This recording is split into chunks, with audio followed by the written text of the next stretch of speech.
जिस दिन हमें परमेश्वर की नॉलेज हो जाती है, हम परमेश्वर को पहन लेते हैं, तो याद रखो उस दिन आप परमेश्वर के छाते के नीचे, उसके मास्टर प्लान के नीचे आ जाते हो, क्योंकि उसका बुलाने का तरीका आप सबको अलग अलग है। कोई हीलिंग के कारण आया, किसी के फेफड़े खत्म हो गए, किसी की स्किन खत्म हो गई, किसी की बॉडी खत्म हो गई और वो चर्च में आया। हर एक बंदे के लिए जो उसके छाते के नीचे, उसकी प्रेजेंस के नीचे आया, एक मास्टर प्लान है परमेश्वर का आपके लिए, हर एक बंदे के लिए, हर एक जन के लिए जो परमेश्वर के पास आ चुके हैं।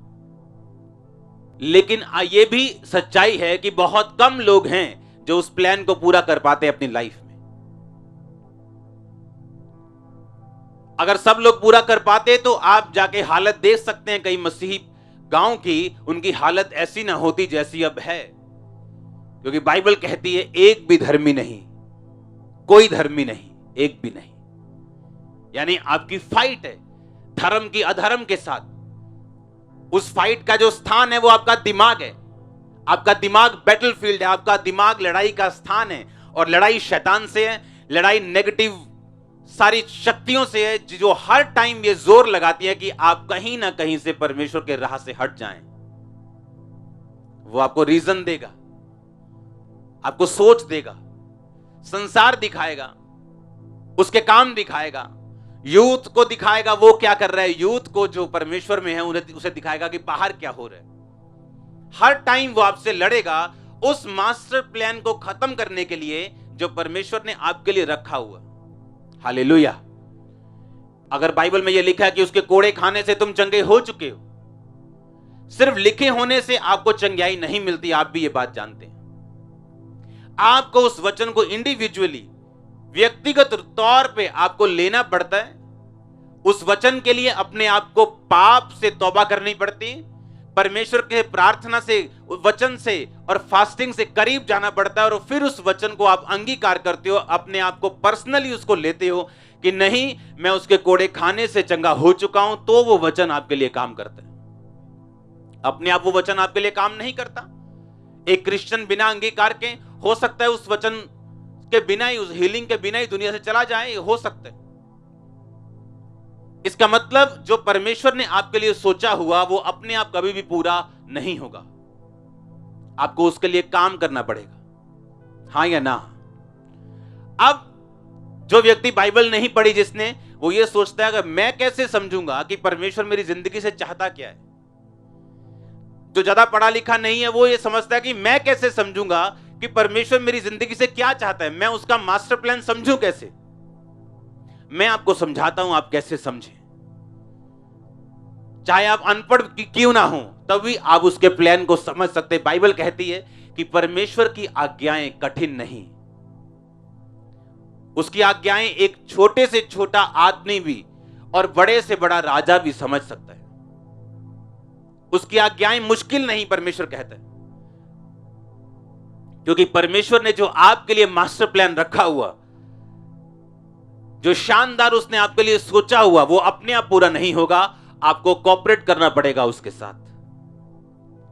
आपको भी परमेश्वर के साथ कोऑपरेट करना पड़ेगा, उसकी आवाज को सुन के आपको ठहरना पड़ेगा, ताकि वो आप में से बेस्ट पैदा कर सके।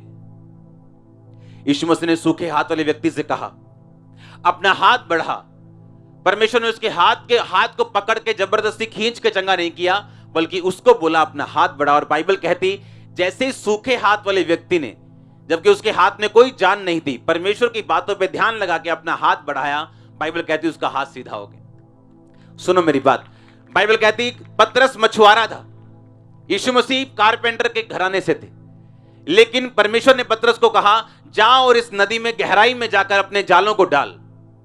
पतरस ने बहस नहीं की, क्योंकि पतरस परमेश्वर से शारीरिक उम्र में बड़ा था।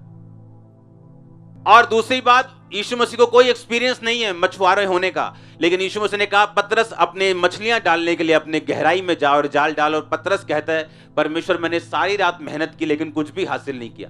यीशु मसीह कहते, जा और अब जा। और बाइबल कहती इतनी मछलियां पकड़ी कि उनकी नावें डूबने लग गई, दोस्तों को बुलाना पड़ा, उनकी नावें डूबने लग गई, जाल फटने लग गए, और सब आके यीशु मसीह के कदमों में गिर के बोलते हैं, हम पापी हैं परमेश्वर। आप मेरी बात समझ रहे कि नहीं?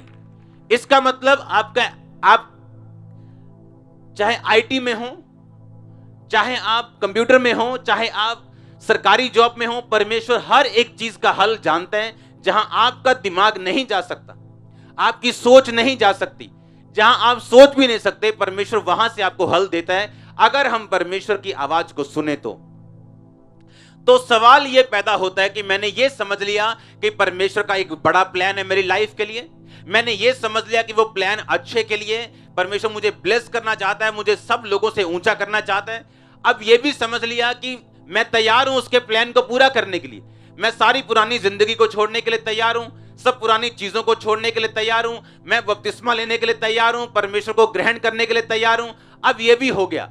अब मुझे यह कैसे मालूम हो कि परमेश्वर मेरी जिंदगी में क्या चाहता है, मेरी जिंदगी में पर्सनली मैं क्या करूं? उसके लिए हमें अब्राहम की लाइफ को समझना पड़ेगा। हालेलुया। अब्राहम की जो जिंदगी थी उसे हमें समझना पड़ेगा, अगर हम समझना चाहते हैं कि परमेश्वर हमारी लाइफ में क्या करना चाहते हैं। इसलिए बाइबल कहती है कि उसने हमें पुराने नियम के कुछ घटनाएं दी हैं, ताकि हम उन घटनाओं को पढ़ें और समझें कि परमेश्वर ने मेरी जिंदगी में काम कैसे करना है। हालेलुया। अब बाइबल कहती अब्राहम को जब परमेश्वर ने बुलाया, परमेश्वर ने कहा अब्राम, क्योंकि उसका नाम तब अब्राम था, अब्राम अपने घर, अपने घराने, अपने कुटुंब, अपने रिश्तेदार, अपने लोगों को छोड़कर जो देश मैं तुम्हें दिखाऊंगा उस देश को चला जा। बाइबल कहती वो सब कुछ छोड़ के, अपने घराने को, अपने सब कुछ, अपने रिश्तेदारों को, अपने देश को छोड़ के, बाइबल कहती वो निकल गया। और दूसरी बात, परमेश्वर ने यह भी नहीं बताया कि जाना कहां है। बस ये मैंने, जैसे आपको घर से बाहर कोई आवाज निकाले कि भाई अपना सारा सामान पैक करके बाहर आ जा, आओ चले, और आप पैक करके अपने दरवाजे पे खड़े रहें कि पहले बता तो सही जाना कहां है। अब्राहम ने ये क्वेश्चन नहीं किया। बाइबल कहती जैसे ही उसने परमेश्वर को सुना कि अपने घर को छोड़, कुटुंब को छोड़, लिखा वो चला गया, ये ना जानते हुए भी जाना कहां है, विश्वास से। अगर आप में विश्वास नहीं, आप क्वेश्चन करते हैं परमेश्वर को कि ठीक है मैं बपतिस्मा ले लूंगा लेकिन ये काम हो जाएगा, ठीक है मैं ये काम कर लूंगा लेकिन परमेश्वर क्या मेरा ये काम कर देगा? अगर वो 50 साल की प्रार्थना के बाद भी आपका काम ना करे तो आप उस पर केस नहीं कर सकते, आप उससे क्वेश्चन नहीं कर सकते। बाइबल कहती मैं जिस किसी पे दया करनी चाहूं उस किसी पे दया करूंगा, जिस किसी के लिए कठोर होना चाहूं उसके लिए कठोर हो जाऊंगा। ये तो बुद्धि की बात है कि यीशु मसीह के पास एक औरत आके बोलती मेरी बेटी में से दुष्ट आत्मा निकालो। यीशु मसीह कहते नहीं, बच्चों की रोटी कुत्तों को नहीं दूंगा। वो ठोकर खा के बोल सकते थे ठीक है तूने मुझे कुत्ता कहा, मैं तेरे को मानूंगी नहीं, और उसने कहा परमेश्वर कुत्ते भी वही चूर चार खाते जो तेरी बालकों की मेज से गिरता है। यीशु मसीह ने कहा इस बात के कारण चली जा, दुष्ट आत्मा तेरी बेटी को छोड़ के जा चुका। हालेलुया। अब बुद्धि हम में होनी चाहिए कि हमने परमेश्वर से लेना कैसे, क्योंकि हम उससे क्वेश्चन नहीं कर सकते, हमें विश्वास से चलना होगा। अब्राहम विश्वास से चला, अपने सारा बोरिया बिस्तरा उठाया और चल पड़ा। यह भी मालूम नहीं कि जलंधर की तरफ जाऊं कि लुधियाना की तरफ जाऊं कि अमृतसर जाऊं कि चंडीगढ़ की तरफ जाऊं कि यूपी जाऊं कि बिहार जाऊं कि मध्य प्रदेश जाऊं कि गुजरात जाऊं, कहां जाऊं, कुछ नहीं बताया। बस अपने घर से चला जा, और अपने घर से निकल गया। बाय फेथ, बाइबल कहती विश्वास के साथ आप उन प्रतिज्ञाओं को जो परमेश्वर आपकी लाइफ में रखता आप उसे खींच सकते हैं, ले सकते हैं। लेकिन अगर आप बहुत कॉन्शियस अपनी लाइफ के लिए, हाय मेरा जीवन, हाय मेरा परिवार, हाय मेरा कुटुंब, हाय मेरा बिजनेस, अगर आप अपने लिए बहुत जीवित हैं तो परमेश्वर की योजना आपकी लाइफ में कभी पूरी नहीं होगी। इसलिए यीशु मसीह ने कहा अपना क्रूस उठा, अगर मेरे पीछे आना चाहते हैं तो मेरे पीछे अपना क्रूस उठा के करना रोज। पता है क्रूस उठाने का मतलब क्या? क्रूस उठाने का मतलब मर जाना, अपनी निगाहों में अपने लिए मर जाना। यीशु मसीह ने कहा अगर कोई मेरा चेला होना चाहे तो प्रतिदिन अपना क्रूस उठाए, यानी रोज मरे अपने लिए। अगर अब्राहम अपने लिए मरा ना होता, जीवित होता, तो वो क्वेश्चन करता नहीं परमेश्वर मैं अपनी वाइफ को लेके कहां जाऊं, मैं इतना बड़ा बिजनेस छोड़ के कहां जाऊं, मैं इतना तंबू अपना घर बार लेके अपने रिश्तेदारों को छोड़ के कहां जाऊं। क्योंकि ऐसा नहीं था कि तब अगर वीजा नहीं होते थे तो कोई भी किसी देश में घुस सकता था, रास्ते में डाकू होते थे, समुद्री डाकू होते थे, दूसरे डाकू होते थे, रास्तों का जोखिम होता था, जो उसको उठाना था उसे मालूम था ये बात। आज अपने मोहल्ला लोग छोड़ना नहीं चाहते, कई बार अपना शहर नहीं छोड़ना चाहते, कहते अपना गांव छोड़ गए हम कहां जाएंगे, दूसरे गांव में हमें जानते नहीं। और उसको परमेश्वर अपना देश छोड़ने के लिए कह रहे हैं, और कहां जाना है यह भी नहीं बताया।